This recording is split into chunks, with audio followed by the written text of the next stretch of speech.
Corrosion of Conformity with No Cross, No Crown, a band that has more than 30 years under their belt, and they obviously have a very obvious and well-known identity, correct? Okay, it's kind of true but kind of false, considering this band's earliest material and some material that you've even seen a little bit recently does dabble with some hardcore punk, but really the sound that we recognize the most from COC is sort of a balancing act, one that pits a very traditional heavy metal approach with some Black Sabbath influence, with a little bit of thrash metal thrown inside, offset with some southern stoner charm that definitely makes you understand why Pepper Keenan's a part of Down and why, you know, the two are very much associated acts. So No Cross, No Crown, the very first thing that you notice about this album that may actually cause you to sort of turn your head again is the fact that there's 15 tracks on this album. But once again, in the 1990s, there were a number of tracks on those affairs as well, and those were very well received, very well met. Should mean absolutely nothing, correct? Well, this has been a weird weekend about that, so let's take a look. After an introduction, getting into the Luddites, you get really introduced to the seasoned sound that has really been this side of COC, that has had sort of that traditional heavy metal approach that has a little bit of a twinge of aggression to it, that still does have a little bit of the fuzz that's there, but it's not something where they are trying to really sort of tread the line right in the middle. Instead, they are leaning very positively toward that heavy metal side, and it's a great opening cut. I like the fact that this one kind of hits the ground running right past the introduction and goes right into Cast the First Stone, which maintains that same ideal. You don't really get any sort of note that this is a band that does take their finger off the accelerator and does actually try to sort of space things out and use a little bit more atmosphere or a little bit more minimalism to their advantage until No Cross, which is simply an introduction into the next track, which is Wolf Named Crow. And I love that this still kind of, like, it just sort of goes right back to that aggression. It goes right back to that more traditional heavy metal sound. So right there, Corrosion of Conformity on the first part of this album does as they do on a lot of their albums from the past. They establish that aggression first and foremost. And remember how I told you that it's kind of a balancing act with this band? It's not a balancing act in the fact that 50-50 of each album really possesses that. It's the fact that they do have this other side, this stoned out, southern style charm, and that possession causes the variety aspect to come in, and it's not something that needs to be present, or should I say omnipresent, in order for it to create a great album for these guys. Instead, it's something that just needs to sort of pop up from time to time, and it does deliver a little bit of a deviation from the norm, and that causes the album to feel like it has something very special on it. We don't get very much of that until we get to Nothing Left to Say, and by that point you're already at track number 9. You're getting very used to and very focused to what COC has done for the first 8 cuts, which has been that more heavy metal meets Black Sabbath meets a little bit of thrashiness. That's going to be sort of the theme of the review, is that.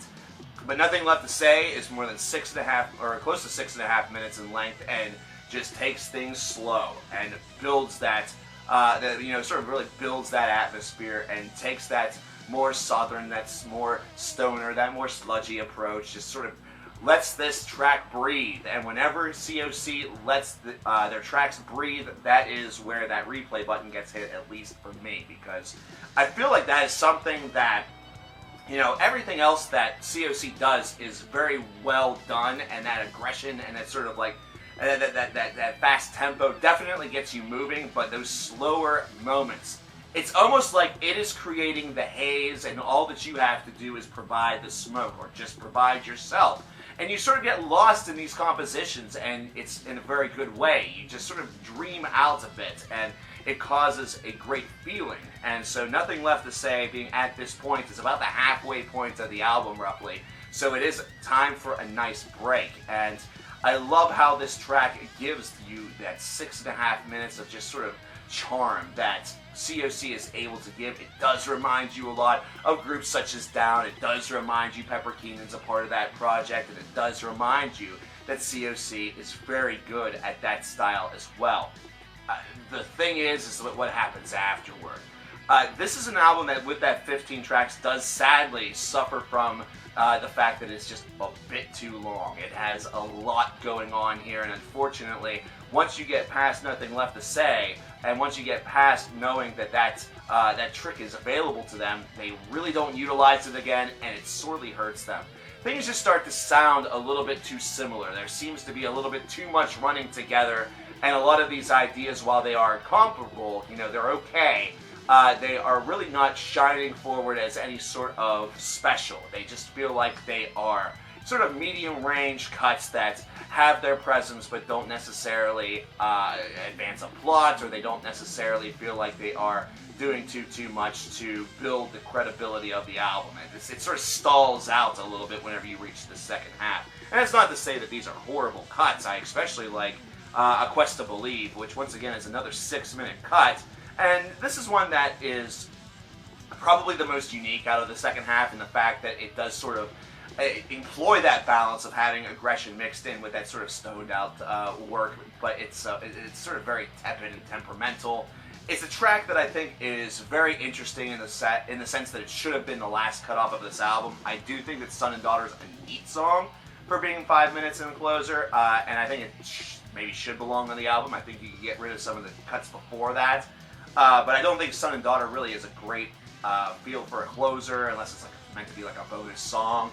But A Quest to Believe, it just feels like it has sort of that creativity and has that sort of employment of balance that we're speaking about.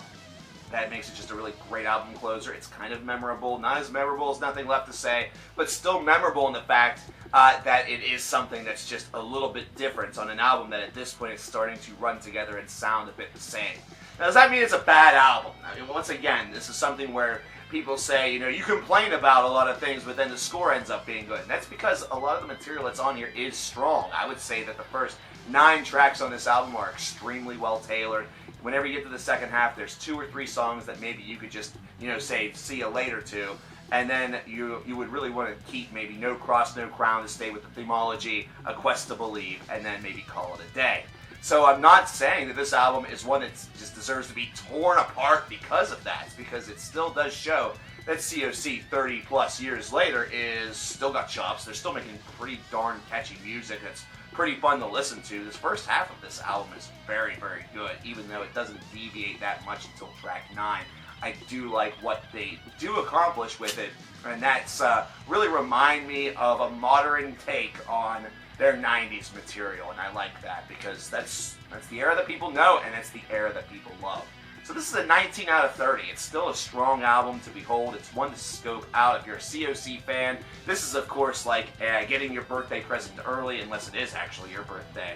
And so it's one that I recommend that you at least take a gander at and really try out and see if this band is for you, because that's if you haven't listened to them before. Because if you haven't and you end up really liking what you hear on No Cross, No Crown, then you have a lot of backtracking to do.